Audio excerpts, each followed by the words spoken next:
저는 박순자, 올해 85세입니다. 겉으로 보기엔 그냥 평범한 할머니 같죠? 하지만 제겐 남다른 비밀이 있었어요. 무려 30년 동안 치매인 척 연기를 했거든요. 왜 그랬냐고요? 바로 우리 아이들의 진짜 속마음을 알고 싶었기 때문이에요. 사람들이 말하잖아요. 가족이 제일 무서운 남이라고. 저도 그걸 너무 잘 알게 됐어요. 30년 전 남편을 먼저 하늘나라로 떠나보낸 후에 세 자녀와 함께 살게 되었거든요. 큰아들 민수, 둘째 딸 영희, 막내 아들 철수. 겉으로는 효자 효녀들이었어요. 하지만 저는 눈치챘죠. 아이들이 저를 바라보는 시선이 예전 같지 않다는 걸 말이에요. 언제까지 우리가 엄마를 모셔야 하나 하는 그런 눈빛을 보게 된 거예요. 그 순간 정말 가슴이 아팠지만 동시에 호기심도 생겼어요. 과연 이 아이들의 진짜 마음은 어떨까? 그래서 결심했습니다. 치매에 걸린 척하면서 아이들의 진짜 마음을 확인해보자고 말이죠. 여러분도 궁금하지 않으세요? 이야기가 재밌다 싶으시면 좋아요 버튼 꾹 눌러주시고 앞으로도 이런 흥미로운 이야기를 놓치고 싶지 않으시다면 구독도 부탁드립니다. 자, 그럼 끝까지 들어보세요. 처음엔 간단한 건망증부터 시작했어요. 내가 뭘 하려고 했더라? 이게 뭐였지? 이런 식으로요. 가족들은 처음엔 나이 드시니까 그럴 수 있죠라며 대수롭지 않게 넘겼습니다. 하지만 순자 할머니의 연기는 점점 더 정교해졌어요. 의학 서적을 몰래 공부하고 치매 관련 다큐멘터리도 열심히 봤거든요. 그렇게 해서 완벽한 초기 치매 환자의 모습을 연기하기 시작했습니다. 아, 민수야. 너 누구니? 큰아들을 못 알아보는 척했을 때 가족들의 표정이 어땠는지 아세요? 처음엔 걱정하는 듯 했지만 곧이어 보인 건 안도의 표정이었어요. 이제 유산 상속 얘기를 안 해도 되겠네 하는 그런 표정 말이에요. 할머니는 그 순간을 놓치지 않았습니다. 아, 이 아이들이 내 재산에만 관심이 있구나. 그걸 확실히 알게 된 거죠. 그래서 더욱 완벽하게 연기하기로 결심했어요. 시간이 지날수록 가족들의 태도는 더욱 노골적으로 변했습니다. 처음엔 조심스럽게 하던 얘기들을 할머니 앞에서 대놓고 하기 시작한 거예요. 어차피 할머니는 못 알아들으시니까 하면서 말이죠. 큰아들 민수는 할머니 앞에서 부동산 중개업자와 통화를 했어요. 네, 집 팔 준비하고 있어요. 곧 요양원 보낼 예정이니까요. 할머니는 그 얘기를 다 듣고 있었지만 멍하니 천장만 바라보는 척했습니다. 둘째 딸 영희는 더 심했어요. 친구들과 통화할 때마다 우리 엄마 치매 걸려서 얼마나 다행인지 몰라. 이제 간섭도 안 하시고 유산 얘기도 안 하시고 라며 웃어댔거든요. 심지어 요양원비도 엄마 적금으로 내면 되니까 우리 부담도 없고 라는 말까지 했어요. 할머니는 그 순간 정말 가슴이 미어졌다고 나중에 회상하셨어요. 하지만 꾹 참았습니다. 더 큰 그림을 위해서 말이에요. 막내 아들 철수는 어떨까요? 겉으론 가장 효자인 척했어요. 형, 누나, 엄마를 어떻게 요양원에 보내요? 우리가 모셔야죠. 하면서요. 하지만 할머니는 알고 있었어요. 철수가 밤마다 할머니 방에서 무엇을 하는지 말이에요. 몰래 서랍을 뒤지고 통장을 찾아보고 심지어 금고 비밀번호까지 알아내려고 했던 거려. 가장 순수해 보이는 막내가 실은 가장 계산적이었던 거죠. 순자 할머니는 30년 동안 단순히 속은 척만 한 게 아니었어요. 모든 것을 기록했거든요. 밤마다 몰래 일기를 썼고 가족들의 대화를 몰래 녹음하기도 했습니다. 요즘은 기술이 좋아서 작은 녹음기도 있고 스마트폰도 있잖아요. 할머니는 생각보다 똑똑하셨어요. 동네 젊은 사람들한테 몰래 배워가면서 증거들을 차곡차곡 모아놓았던 거예요. 특히 충격적이었던 건 가족들이 할머니 몰래 했던 가족회의 내용이었어요. 엄마 요양원 보내는 것도 이제 한계야. 아예 뭔가 사고라도 나면 이런 끔찍한 얘기까지 나왔거든요. 물론 직접적으로 해치자는 얘기는 아니었지만 할머니가 빨리 돌아가셨으면 좋겠다는 속마음이 다 드러난 거죠. 할머니는 그 순간 정말 배신감을 느꼈다고 해요. 하지만 동시에 확신도 들었죠. 이제 복수할 때가 됐다고 말이에요. 30년간의 관찰을 통해 할머니는 가족들의 약점을 모두 파악했습니다. 큰아들 민수는 회사에서 횡령을 하고 있었고, 둘째 딸 영희는 남편 몰래 바람을 피우고 있었으며, 막내 아들 철수는 도박에 빠져 있었어요. 이 모든 걸 할머니는 알고 있었지만 모른 척했던 거죠. 하지만 이제는 때가 왔다고 판단했어요. 85세라는 나이, 더 이상 기다릴 수도 없고 무엇보다 이 아이들에게 제대로 된 교훈을 줘야겠다고 생각하신 거예요. 할머니의 복수 계획은 정말 치밀했습니다. 첫 번째 단계는 기적적인 회복이었어요. 치매가 나았다는 걸 보여주는 거죠. 두 번째 단계는 진실 폭로였습니다. 30년간 모든 걸 알고 있었다는 사실을 알리는 것이죠. 세 번째 단계는 정의 실현이었어요. 가족들이 그동안 저질러온 일들의 대가를 치르게 하는 거였습니다. 그리고 마지막 단계는 새로운 시작이었죠. 진짜 자신을 아껴주는 사람들과 함께하는 새 인생을 사는 거였어요. 어느 화요일 아침이었어요. 평소처럼 아무것도 모르는 척 침대에 누워있던 할머니가 갑자기 벌떡 일어났습니다. 그리고 명료한 목소리로 말했어요. 민수야, 영희야, 철수야.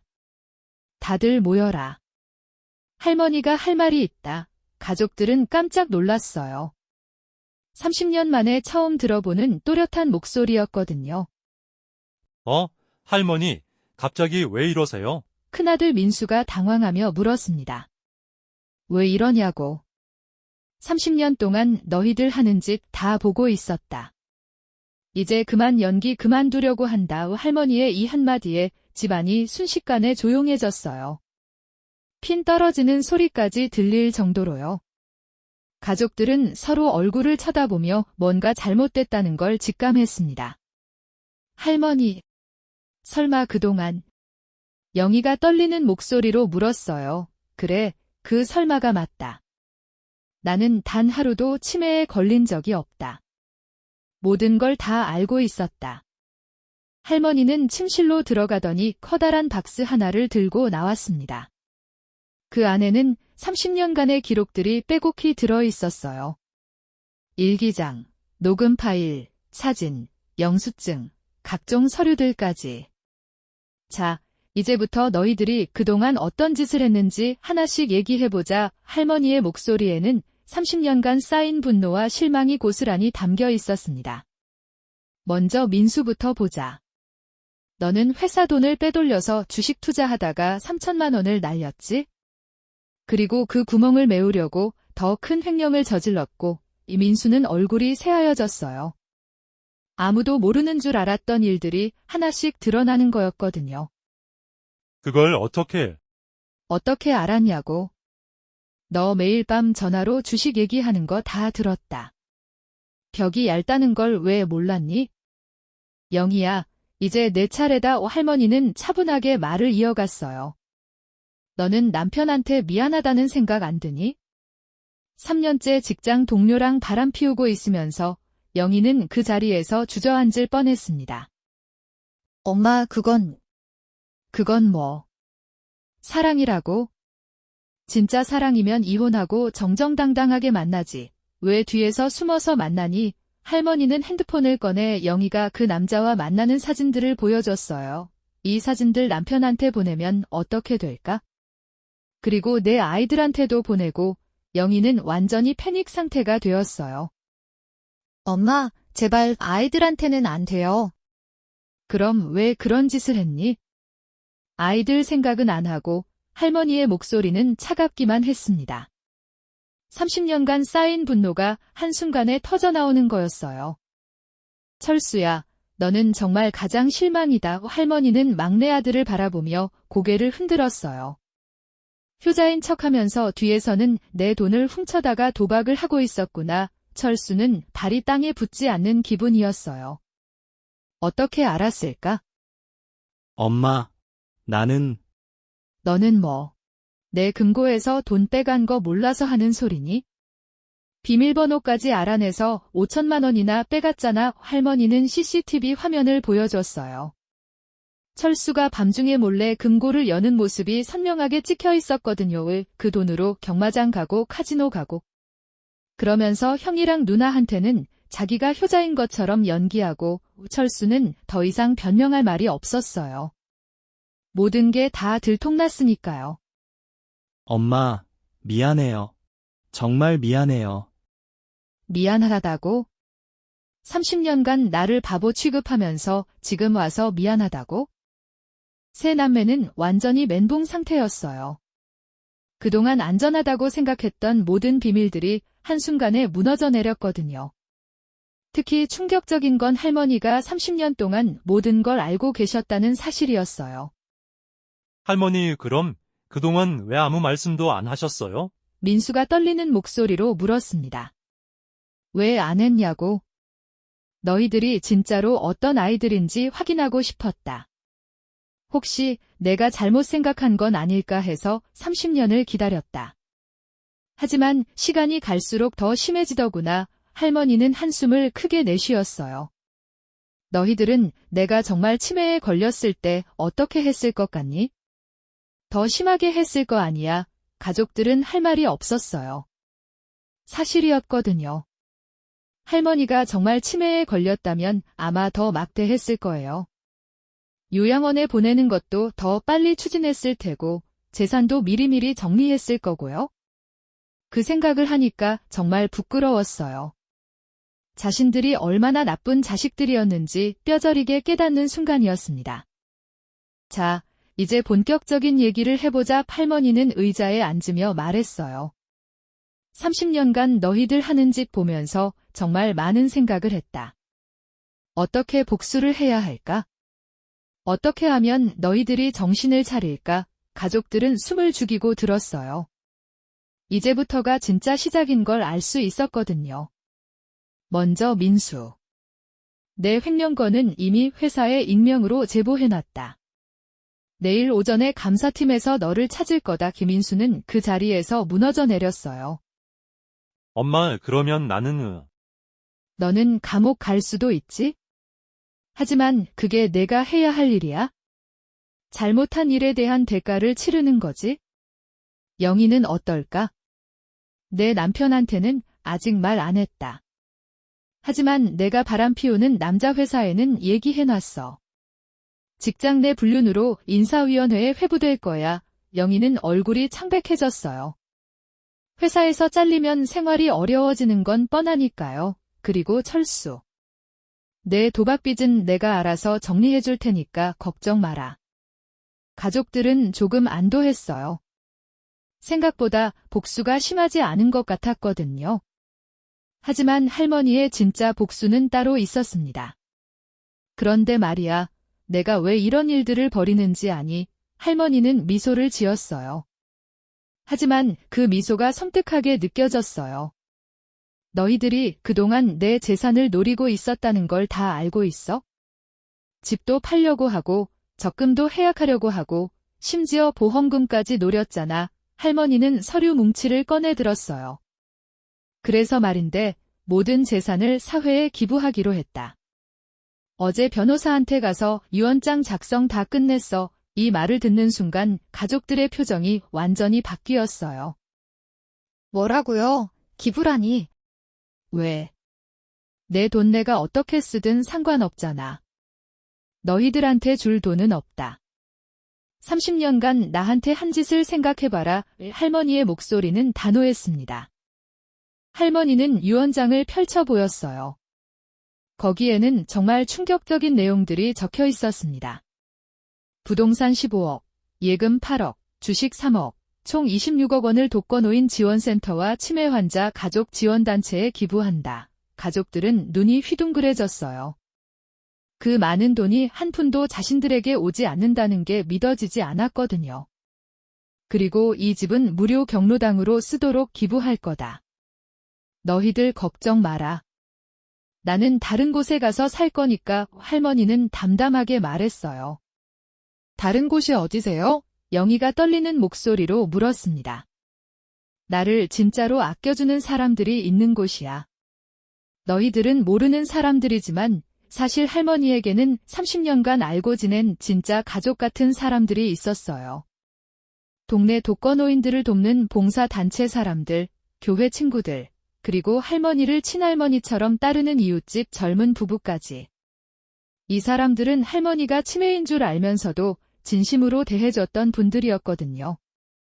엄마, 제발, 이러지 마세요.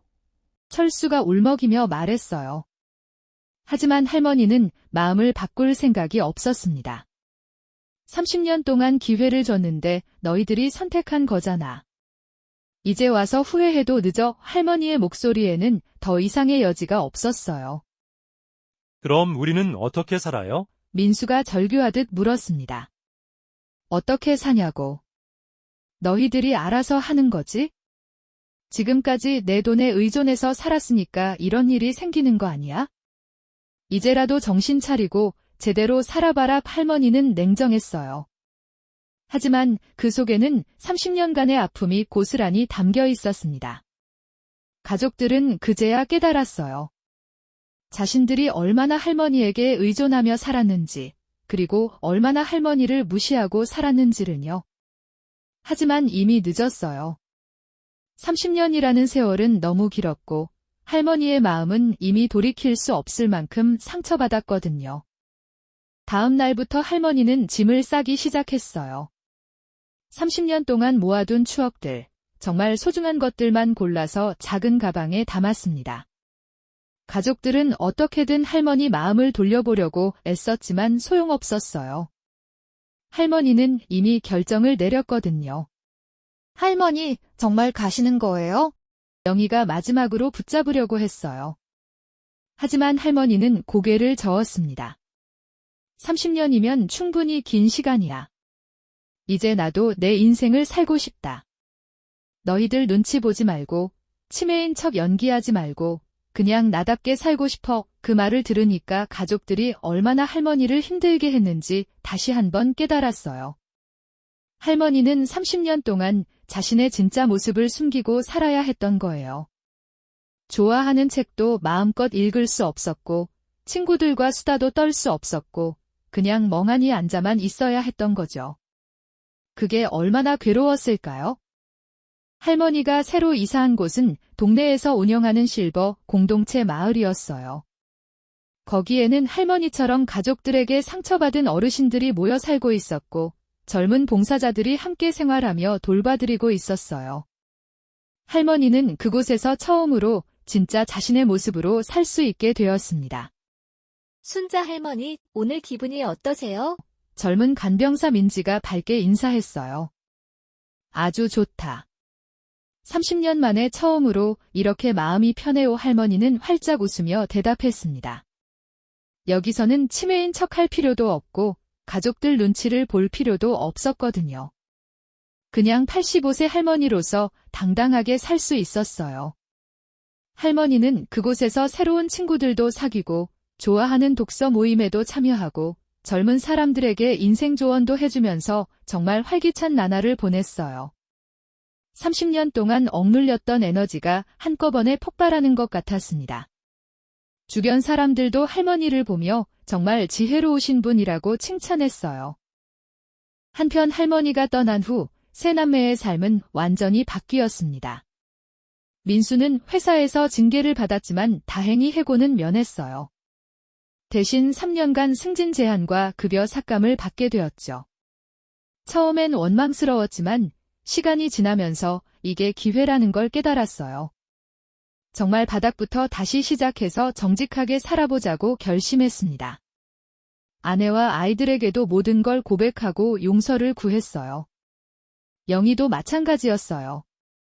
회사에서는 경고 처분을 받았지만 그 남자와는 완전히 관계를 정리했습니다. 남편한테도 모든 걸 털어놓았어요. 처음엔 이혼 얘기까지 나왔지만 부부 상담을 받으면서 다시 관계를 회복해 나가기 시작했죠. 할머니가 30년간 참고 기다려주셨는데 나는 왜 그럴 수 없었을까? 영희는 매일 후회하며 반성했어요. 철수는 도박 중독 치료를 받기 시작했습니다. 할머니가 빚을 정리해 주셨지만 그건 진짜 마지막이라는 걸 알았거든요. 치료센터에서 만난 상담사 선생님께 모든 걸 털어놓고 새로운 삶을 시작했어요. 할머니가 30년 동안 나를 지켜봐 주신 게 얼마나 고마운 일인지 이제야 알겠다. 다고 했습니다. 세 남매는 할머니가 떠난 후에야 비로소 깨달았어요. 할머니가 얼마나 대단한 분이셨는지를요.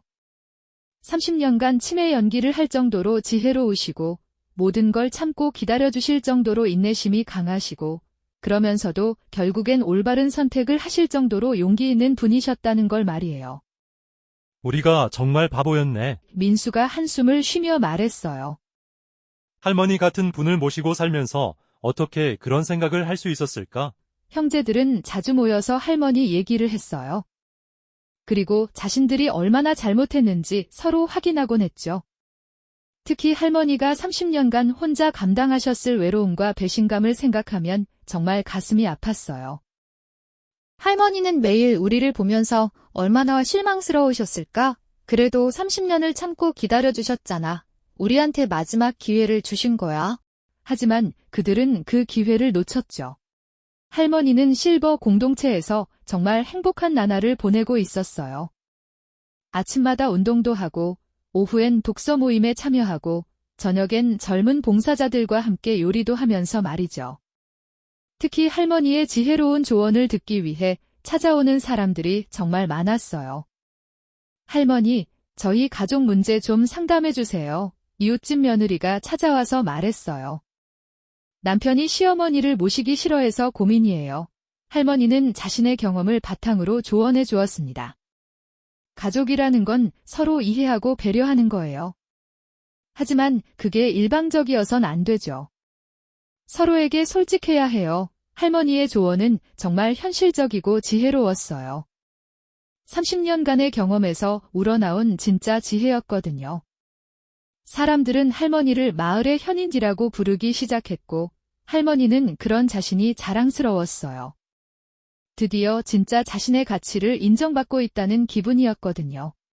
할머니가 집을 떠난 지 6개월이 지났습니다. 그동안 세 남매들은 정말 많이 변했어요. 민수는 회사에서 성실함을 인정받아 다시 신뢰를 회복하고 있었고 영희는 남편과의 관계도 많이 좋아졌으며 철수는 도박을 완전히 끊고 새로운 직업을 구했어요. 어느 날 세 남매는 용기를 내어 할머니를 찾아뵈러 갔습니다. 실버 공동체 마을에서 만난 할머니는 정말 건강하고 행복해 보였어요. 30년간 본 적 없는 밝은 표정이었습니다. 어머, 너희들이 어떻게 여기까지? 할머니는 놀란 표정으로 물었어요. 할머니, 정말 죄송합니다. 세 남매는 동시에 고개를 숙였어요. 그동안 정말 잘못했어요. 할머니가 얼마나 대단한 분인지, 우리가 얼마나 바보였는지 이제야 알겠어요. 진심이 담긴 사과였어요. 하지만 할머니의 표정은 여전히 차가웠습니다. 죄송하다고. 6개월 전에도 그렇게 말했잖아. 그때는 왜 그렇게 말했니? 유산 때문이었잖아. 할머니의 말은 날카로웠어요. 하지만 틀린 말은 아니었죠. 그때는 정말 유산 때문에 사과했던 게 맞았으니까요. 아니에요. 할머니, 이번엔 정말 달라요. 민수가 간절하게 말했어요. 지난 6개월 동안 정말 많이 반성했어요. 할머니 없이 살아보니까 할머니가 얼마나 소중한 분인지 알겠어요. 유산은 상관없어요. 그냥 할머니가 용서해 주시면 그걸로 충분해요. 영희도 눈물을 흘리며 말했어요. 할머니, 제가 정말 잘못했어요. 30년 동안 할머니가 얼마나 힘드셨을지 생각만 해도 가슴이 아파요. 다시는 그런 짓 안 할게요. 제발 용서해 주세요. 철수는 아예 무릎을 꿇고 말했어요. 할머니, 손자같이 예뻐해 주신 분한테 그런 짓을 했던 제가 정말 짐승만도 못해요. 할머니 덕분에 도박도 끊고 새 사람이 됐어요. 이제 정말로 효자가 되고 싶어요. 할머니는 한참 동안 아이들을 바라보셨어요. 그들의 눈에서 진심을 읽을 수 있었거든요. 예전과는 확실히 달랐어요. 6개월이라는 시간이 이들을 정말로 변화시켰다는 걸 할머니도 느낄 수 있었습니다. 좋아. 하지만 조건이 있어. 할머니가 천천히 입을 열었어요. 앞으로 1년간 너희들이 정말 변했는지 지켜볼 거야. 그 기간 동안 단 한 번이라도 예전 모습을 보이면 그때는 정말 끝이다. 가족들은 고개를 끄덕였어요. 어떤 조건이든 받아들일 준비가 되어 있었거든요. 그리고 내가 기부하기로 한 재산은 그대로 진행할 거야. 대신 이 집에서 함께 살 수는 있어? 하지만 예전처럼 내 눈치 보게 만들거나 나를 무시하거나 거짓말하면 바로 나가는 거다. 할머니의 조건은 합리적이었어요. 30년간의 상처가 하루아침에 치유될 수는 없으니까요. 그리고 가장 중요한 조건이 하나 더 있어. 너희들도 이곳에서 봉사활동을 해야 해. 다른 어르신들을 도우면서 효가 뭔지 제대로 배워라. 이 조건을 들었을 때 가족들은 기뻤어요. 할머니와 함께 시간을 보낼 수 있다는 것만으로도 감사했거든요. 그렇게 해서 진짜 가족의 시간이 시작되었습니다. 세 남매는 매주 토요일마다 실버 공동체를 찾아와서 봉사활동을 했어요. 청소도 하고 어르신들과 대화도 나누고 때로는 함께 요리도 만들었죠. 처음엔 어색했지만 점점 익숙해졌어요. 특히 할머니의 친구분들을 만나면서 많은 걸 배웠어요. 너희 엄마는 정말 대단한 분이야? 30년간 그런 연기를 하다니. 우리도 가족들 때문에 고생이 많은데 너희 엄마처럼 지혜롭지 못해서 그냥 참기만 했어. 이런 얘기들을 들으면서 할머니가 얼마나 특별한 분인지 다시 한번 깨달았어요. 할머니도 조금씩 마음이 풀렸어요. 아이들이 정말로 변했다는 걸 느낄 수 있었거든요. 예전처럼 돈 얘기를 하지도 않고 할머니를 진심으로 걱정하고 챙겨주려고 노력했어요. 무엇보다 할머니의 말씀을 경청하고 존중하는 모습을 보여줬죠. 1년이라는 약속된 시간이 지났습니다. 이 기간 동안 정말 많은 일들이 있었어요. 민수는 회사에서 모범 사원으로 선정되었고, 영희는 남편과 함께 부부상담사 자격증을 따서 어려움에 처한 가정들을 도우는 일을 시작했어요. 철수는 중독치료센터에서 상담사로 일하며 자신과 같은 처지의 사람들을 돕고 있었습니다. 할머니, 이제 정말 인정해주세요. 우리 변했잖아요. 민수가 웃으며 말했어요. 할머니도 미소를 지었습니다. 그래, 정말 많이 변했구나. 할머니가 자랑스러워 이 한마디에 세 남매는 눈물을 흘렸어요. 30년 만에 처음 들어보는 진심 어린 칭찬이었거든요.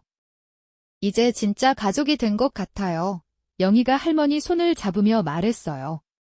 30년 전보다 더 가까워진 것 같아요. 할머니가 그 힘든 시간을 견뎌주셔서 감사해요.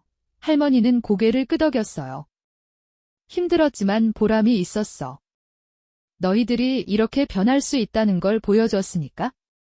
그 후로 이 가족은 정말 화목하게 살았어요. 할머니는 더 이상 연기할 필요가 없었고, 가족들은 할머니를 진심으로 존경하고 사랑했죠. 실버 공동체에서도 이들 가족을 모범 사례로 소개했을 정도예요. 할머니는 가끔 젊은 봉사자들에게 자신의 이야기를 들려주곤 했어요. 가족이라고 해서 무조건 참기만 하면 안 돼요. 때로는 용기 있게 맞서야 할 때도 있어요.